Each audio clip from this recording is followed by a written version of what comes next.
Hello and welcome to my YouTube channel. I don't normally do review videos on things that I purchase for myself, but this item is so cool I wanted to share it with you. I picked this up from Amazon a couple of weeks ago. It is a Wolverine Film2Digital movie maker.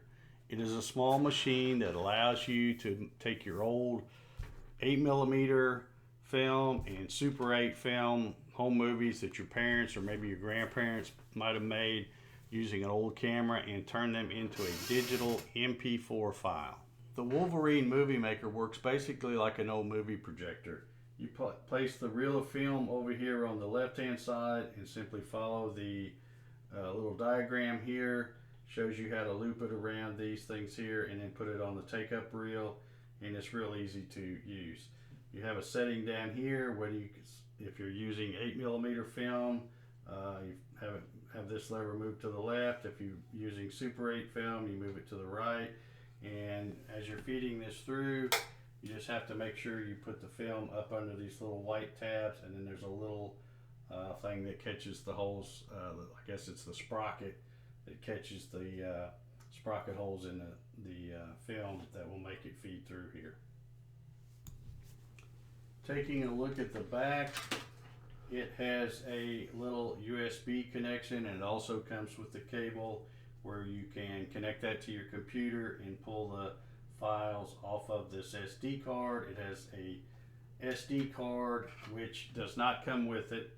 This is one I purchased on Amazon as well, and this is a 32 gig, and it doesn't work with anything higher than a 32 gig. And I haven't been using the cables. I've just been pulling the SD card out, popping it into the computer, and pulling the video off that way. But it does have the USB connection. It also has another cable that came with it. I don't have it in reach right now, but it is if you have a TV that has the old video inputs on the back of it, you can actually hook this up to a TV so that you can see as it's recording the movie. And then of course you've got a 12 volt little power supply here. Also comes with a little blower, I don't know what you call this thing, a little blower thing with a brush, which is handy because a lot of these old movies, they've been sitting around in closets and attics for years, and they're going to have some dust and things like that on them. So you always want to clean off the area. I'm going to turn this thing back around here. You want to clean this off in between each movie you put through there. It also comes with some little adapters, I guess you'd call these. You notice this is the 8mm, and you notice this hole is real small, and that's what these are made for. And then if you have any that are Super 8, the hole is larger, so you need these little adapters. So it gives you one for each side, the film side and the take-up reel side. Okay, so let's take a look at how this thing actually works here. I'm going to put this old roll of, this is 8mm film, and I want to put it with the sprocket holes towards the machine, because that's where the side where the sprocket's on. So I'm going to take this, and since this one has such a long leader on it, I'm going to go ahead and pull it down and give myself plenty of slack, get it where the actual film is just about to that there. And then once I make sure I keep it under the little white tabs, you can close that like that. And then, like I said, just follow the simple diagram, how to take this thing around, connect it to the take-up reel, spin it around a little bit, take the slack up, and there we go. It's not fancy, you know, it's all manual, but it does do the job. So we'll push the power on button, and when it powers on, it cycles through a couple of frames. And basically how this works is, as this is pulling this 8mm film through here, it's got the light down here, and you've got a camera right up above under here that's actually taking a picture of frame by frame, and that's how it's recording. You know, puts all that together and makes one MP4 file. So to start it up, and I'm not going to go through, I'm not going to take a lot of time showing you all the different settings. This is more just to show you the kind of quality of video you can get out of something like this.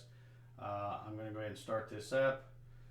I need to make sure I have my lever set to 8mm, which it is, and then I just hit this. And you can see it will start going through scanning frame by frame until it creates a video.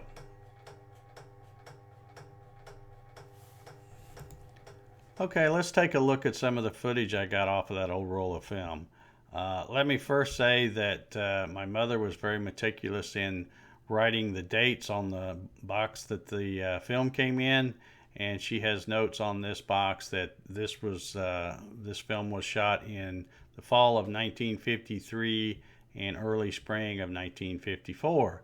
So that means that this particular roll of film is over 64 years old, and in fact it's even older than I am. So I would have to say that the quality of the film is pretty good. I'm very happy with how this turned out. Here you can tell that you know, of course you're going to have shadows if they're standing in the shadow, but if it's a nice sunny day, and it looks like it was back in the early spring of 1954, you can get some very excellent results, and I'm very happy with how these turned out. Okay, I also want to mention that my buddy Javi Unzueta from Javi's Wood Shop did a similar review. He has the Wolverine Movie Maker Pro. Now the big difference between what I bought and what he bought is, one, the price. I just looked on Amazon, and the Movie Maker Pro is about $400. And there's a movie maker like this one for about $275. So the other one's a good bit more expensive, and part of that is because the Movie Maker Pro records in 1080 and this one records in 720. Now, after talking with Javi and watching lots of other YouTube reviews and reading the reviews on Amazon, I determined that because you're dealing with these old movies anyway, it's better to just record them in 720, because you're really not getting the extra money's worth out of the paying that extra $125 for the 1080. It really just doesn't show up in videos. However, one thing the Movie Maker Pro does, it has a bigger capacity. You'll notice this has a and this is the take-up reel that came with it. It's a 5-inch reel. When I have the bigger reels, you can't put one over here. You know, a 5-inch is about as big as you're going to put. The one that Javi has, which is the Movie Maker Pro, has an arm that swings out, and then this all is kind of scooted over, and this sticks out farther this way. So you can actually put, I think it's a 9-inch reel up there. So if you've got a lot of old films and they're all on the big reels, it would be worth it to buy that. But if most of yours are like mine and they're these little small ones, and I bought this because I have about 100 or so of these that I need to do.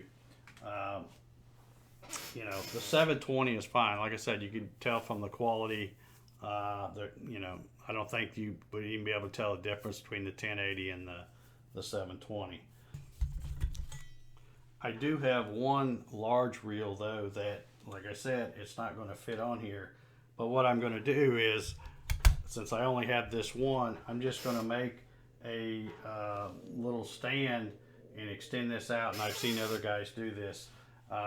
So I can, you know, this has the motor that'll turn it, but I've seen guys that have like a rubber band or a little belt going to the where they've added the other reel, and that way you can use this same small unit to use the bigger reels. I mean, it's still going to do the same thing. You just need a way to get it to take up without spilling film all over the place. So that's what I plan to do. Maybe when I do that, I'll shoot another video and show how I made that. So that's going to do it for this video. Thank you all for watching, and I guess I'll end this little video with some more footage of some of the stuff I've got. So enjoy, and thanks for watching, everybody.